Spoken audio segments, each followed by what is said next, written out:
सबसे पहले बात फिलीपींस की करेंगे, क्योंकि फिलीपींस के मिंडानाओ क्षेत्र में शुक्रवार 10 अक्टूबर की बात है, शक्तिशाली भूकंप से धरती यहां कांप उठी। यूरोपीय भूमध्य सागरीय भूकंप विज्ञान केंद्र के अनुसार भूकंप की जो तीव्रता रही वो हैरान कर देने वाली रही। तीव्रता 7.6 थी, जबकि इसका केंद्र 62 किलोमीटर की गहराई पर देखा गया। अमेरिकी सुनामी चेतावनी प्रणाली ने चेतावनी भी जारी की और चेतावनी जारी करते हुए बताया गया कि भूकंप के केंद्र से 300 किलोमीटर के भीतर स्थित तट पर खतरनाक सुनामी लहरें आ सकती हैं। फिलीपींस के अधिकारियों ने लोगों से अलर्ट रहने के लिए कहा। पहले भूकंप की तीव्रता 7.2 मापी गई थी, लेकिन बाद में इसे बढ़ाकर 7.6 बताया गया। भूकंप के बाद सुनामी की पहली लहर फिलीपींस के स्थानीय समयानुसार 10 अक्टूबर को सुबह 9:43 से 11:43 के बीच जाने की उम्मीद रही। Philippines institute of volcanology and seismology ने बताया कि ये लहरें घंटों तक जारी रह सकती हैं। इन्हें आगे बताया गया कि स्थानीय सुनामी डेटाबेस के आधार पर इन लहरों के सामान्य ज्वार से 1 मीटर से भी ज्यादा ऊंची उठने की आशंका है। बंद खाड़ियों और ऊंचाई में यह और ऊंची हो सकती है। इसके बाद सुनामी चेतावनी को बाद में बढ़ा दिया गया और कहा गया कि फिलीपींस के तट के कुछ हिस्सों में 3 मीटर ऊंची लहरें उठ सकती हैं, जबकि इंडोनेशिया और पलाओ में छोटी लहरें आने की संभावनाएं हैं। देखिए, फिलीपींस की समाचार एजेंसी फ्योलक्स ने मिंडानाओ क्षेत्र के दावाओ ओरिएंटल के मनाय शहर के तटवर्ती जल क्षेत्र में तेज भूकंप के बाद नुकसान और झटकों की चेतावनी दी। फिलहाल तत्काल किसी नुकसान की सूचना नहीं है। अधिकारी भूकंप के बाद स्थिति का आकलन कर रहे हैं। 1 सप्ताह के अंदर ही फिलीपींस में ये दूसरा बड़ा भूकंप रहा। पिछले सप्ताह फिलीपींस के सेबू प्रांत में 6.9 तीव्रता का एक भूकंप आया, जिसमें कम से कम 74 लोग मारे गए थे और कई इसमें घायल हुए थे। इस भूकंप ने सदियों पुराने सेंट पीटर द एपोस्टल के पल्ली को भी नष्ट कर दिया, जो झटकों के प्रवाह से ढह गया।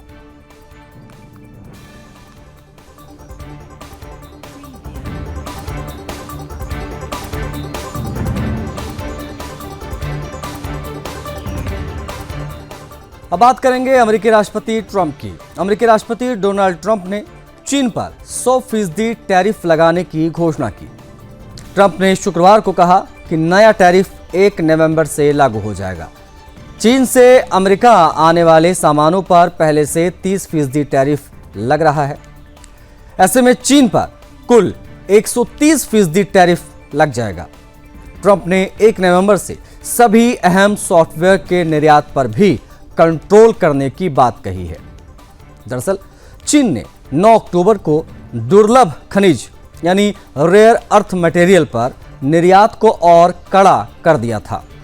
इसके जवाब में ट्रंप ने नए टैरिफ लगाने की बात कही है।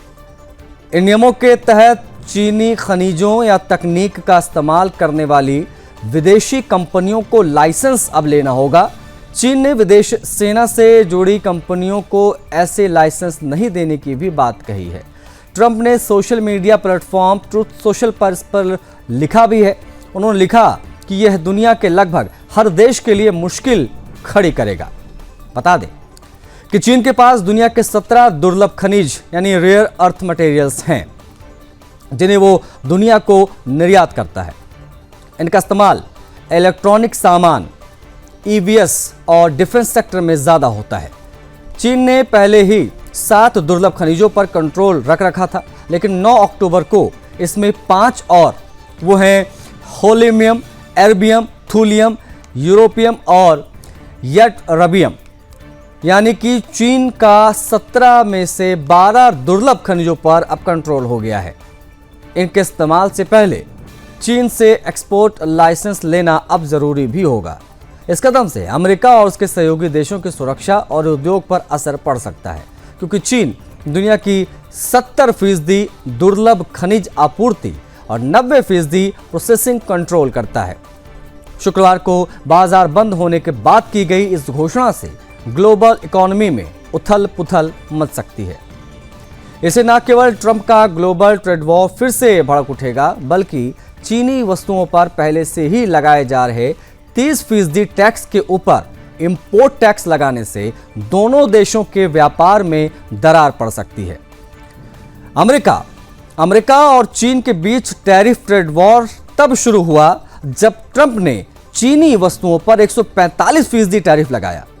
इसके जवाब में चीन ने अमेरिकी उत्पादों पर 125% का इंपोर्ट टैक्स लगा दिया। ये टैक्स इतने ज्यादा थे कि दोनों देशों के बीच व्यापार पर एक तरह से नाकेबंदी सी हो गई। बातचीत के बाद अमेरिका ने टैरिफ को 30% और चीन ने 10% तक सीमित किया ताकि आगे बातचीत संभव हो पाए। ट्रंप की तरफ से लगाए गए इस इंपोर्ट टैक्स की धमकी के साथ ही इन कम दरों से मिलने वाली राहत अब खत्म हो सकती है। साथ ही यह भी तय करना मुश्किल होगा कि दोनों देशों में किसी विवाद का समाधान कैसे होता है। दुनिया की दो सबसे बड़ी अर्थव्यवस्थाओं के बीच बढ़ रहे तनाव के कारण अमेरिकी शेयर बाजार वॉल स्ट्रीट में भी उथल पुथल मच गई। S&P 500 इंडेक्स के लगभग हर 7 में से 6 शेयर जो थे वो एकदम से गिर गए। एनवीडिया और एप्पल जैसी बड़ी टेक कंपनियों से लेकर टैरिफ और व्यापार को लेकर अनिश्चितता से उबरने की कोशिश कर रही छोटी कंपनियों के शेयरों तक लगभग हर चीज कमजोर हुई। बाजार बंद होने तक, जो बाजार जब बंद हुआ तब S&P 500 इंडेक्स में 2.7% की गिरावट रही। डाउ जोन्स जो है वो 878 अंक यानी 1.9 की गिरावट रही। साथ साथ में ट्रंप के चीन पर 100% टैरिफ के बाद चीन पर किस प्रकार से ट्रंप बरसे, यह भी समझने वाली बात हो जाती है। चीन पर किस प्रकार से ट्रंप का टैरिफ बम इस बार फटा है और इसके क्या मायने हैं, उससे संबंधित बेहद महत्वपूर्ण खबर।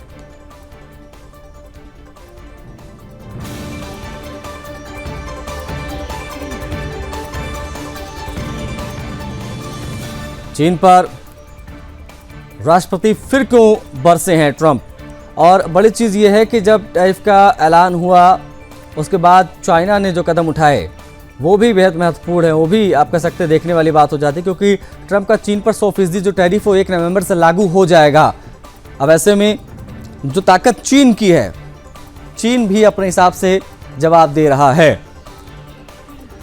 लगातार इस पर प्रतिक्रियाओं का दौर भी आ रहा है, लेकिन डोनाल्ड ट्रंप ने सीधे तौर पर जब 100% टैरिफ लगाया तो चीन ने भी बातचीत खत्म करने की धमकी दे दी है। हालांकि शेयर बाजार में काफी उथल पुथल देखने को मिली है, विशेष तौर पर अमेरिका में।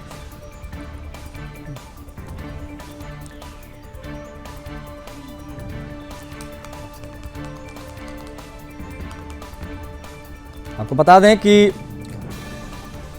व्यापार से लेकर अनिश्चितता तक उभरने की कोशिश हो रही है। छोटी कंपनियों के शेयर जो है वो गिरे हैं। बाजार बंद होने तक जो S&P था यूएस में, वो 500 इंडेक्स में 2.7% की गिरावट रही है इस खबर के आने के बाद। वहीं डाउ जोन्स इंडस्ट्रियल एवरेज 878 अंक यानी 1.9% तक गिर गया 100% टैरिफ की खबर सुनते ही। साथ में नैस्डैक कंपोजिट इंडेक्स 3.6% गिरकर बंद हुआ है। तो ये बड़ी जानकारी है दो विश्व शक्तियों से संबंधित इस खबर में। अफगानिस्तान के विदेश मंत्री आमिर खान मुत्ताकी की शुक्रवार को दिल्ली में प्रेस कॉन्फ्रेंस हुई। इससे पहले मुत्ताकी ने भारतीय विदेश मंत्री यानी एस जयशंकर से मुलाकात भी की, जिसे भारत तालिबान संबंधों में संभावित बदलाव के रूप में देखा जा रहा है। भारत ने घोषणा की कि काबुल स्थित अपने तकनीकी मिशन को अब दूतावास के रूप में अपग्रेड किया जाएगा। मुत्ताकी ने इस कदम का स्वागत किया और कहा कि अफगानिस्तान भारत को करीबी मित्र के रूप में देखता है। हालांकि दोपहर में अफगान दूतावास में आयोजित प्रेस कॉन्फ्रेंस ने विवाद भी खड़ा किया। वहां किसी भी महिला पत्रकार को शामिल होने की अनुमति नहीं दी गई, जबकि रिपोर्ट्स के मुताबिक सभी महिला पत्रकारों ने निर्धारित ड्रेस कोड का पालन किया था। प्रेस कॉन्फ्रेंस के दौरान मुत्ताकी ने कहा कि अफगानिस्तान लश्कर-ए-तैयबा और जैश-ए-मोहम्मद जैसे आतंकी संगठनों को कोई पनाह नहीं देता है। उन्होंने पाकिस्तान पर निशाना साधते हुए कहा कि अफगानिस्तान की ज़मीन का 1 इंच भी ऐसे समूहों के कब्जे में नहीं है और अन्य देशों को भी ऐसे आतंकी संगठनों के खिलाफ सख्त कदम उठाने चाहिए। वहीं मुत्ताकी ने कहा कि अफगानिस्तान भारत के साथ आपसी सम्मान, व्यापार और लोगों के बीच संबंधों पर आधारित मजबूत रिश्ते चाहता है। हालांकि महिला पत्रकारों पर बैन ने एक बार फिर से तालिबान के महिलाओं के प्रति भेदभावपूर्ण रवैये को उजागर कर दिया। अफगानिस्तान के विदेश मंत्री ने प्रेस कॉन्फ्रेंस के दौरान कहा कि उनका देश लश्कर तैयबा, जैश ए मोहम्मद जैसे आतंकवादी समूहों को कोई जगह नहीं देता, जिन्होंने भारत पर कई हमले किए, और उन्होंने पाकिस्तान से भी ऐसा ही करने की अपील की है। उन्होंने स्पष्ट रूप से पाकिस्तान का जिक्र करते हुए कहा कि उनमें से एक भी अफगानिस्तान में नहीं है, देश में 1 इंच ज़मीन भी उनके कब्जे में नहीं है। दूसरे देशों को भी ऐसे आतंकवादी समूहों के खिलाफ कार्रवाई करनी चाहिए, जैसे अफगानिस्तान ने शांति के लिए की। देश में हुए हालिया हमले के लिए पाकिस्तान को जिम्मेदार ठहराते हुए मुत्तकी ने कहा कि देश में शांति से किसी को कोई समस्या नहीं होनी चाहिए। उन्होंने कहा कि अफगानिस्तान भारत को एक करीबी मित्र के रूप में देखता है। अफगानिस्तान आपसी सम्मान, व्यापार और लोगों के बीच आपसी संबंधों पर आधारित संबंध ही चाहता है।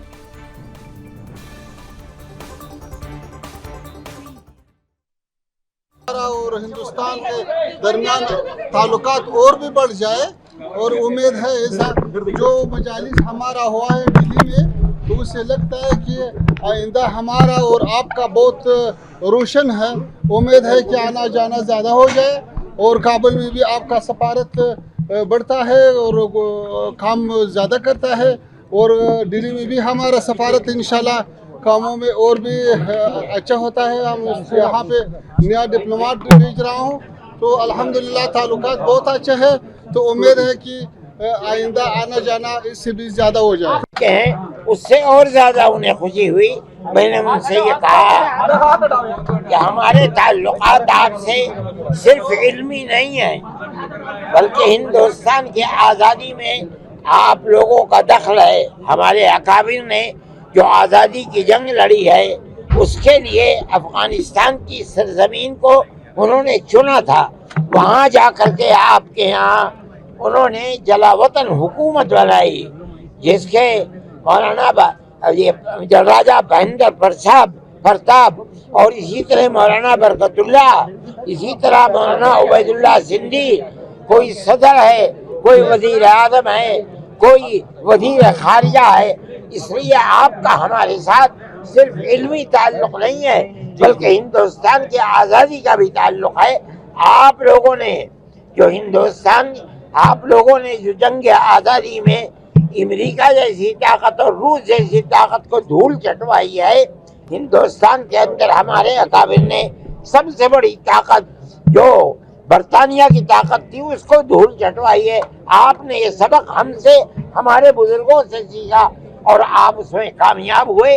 आपसे पहले हम कामयाब हुए थे। हमारी दुआ है कि आपकी हुकूमत कायम रहे और आप इसी तरह काम करते रहे। लोग उलमा अफगानिस्तान में भी है, और देवबंद को हम एक इल्मी और एक रूहानी मरकज़ समझता है। तो हम ये चाहता है कि वहाँ पे असातिज़ा और तलबा के साथ मुलाकात हो जाए, और ये जो देरेना ताल्लुकात है वो फिर ताज़ा हो जाए और आना जाना शुरू हो जाए। जैसा हमारे तलबा यहाँ पे इंजीनियरिंग के लिए आता है, साइंस के लिए आता है और उलूम के लिए आता है, ऐसे दीनी उलूम के लिए भी आता है।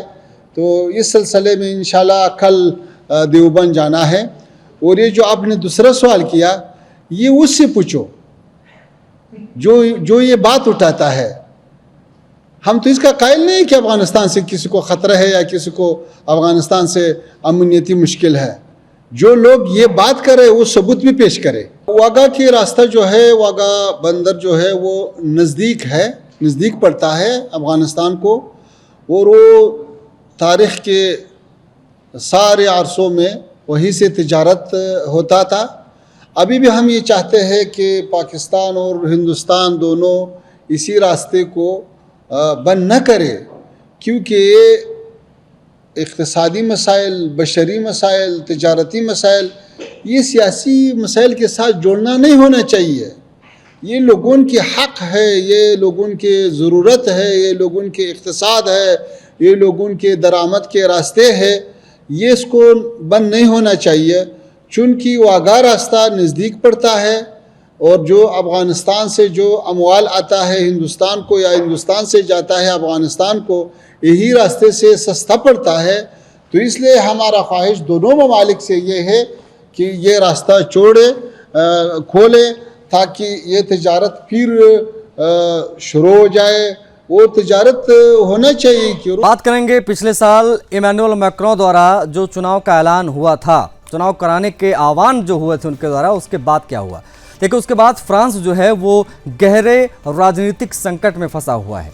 ऐसे में एक बार फिर से सेबेस्टियन लेकोर्नु पीएम बनाए गए हैं। फ्रांस के राष्ट्रपति इमैनुअल मैक्रों ने शुक्रवार को एक बार फिर से लेकोर्नु को देश का नया प्रधानमंत्री नियुक्त किया। बीते सोमवार को ही लेकोर्नु ने भारी विरोध के बाद अपने पद से इस्तीफा दे दिया था।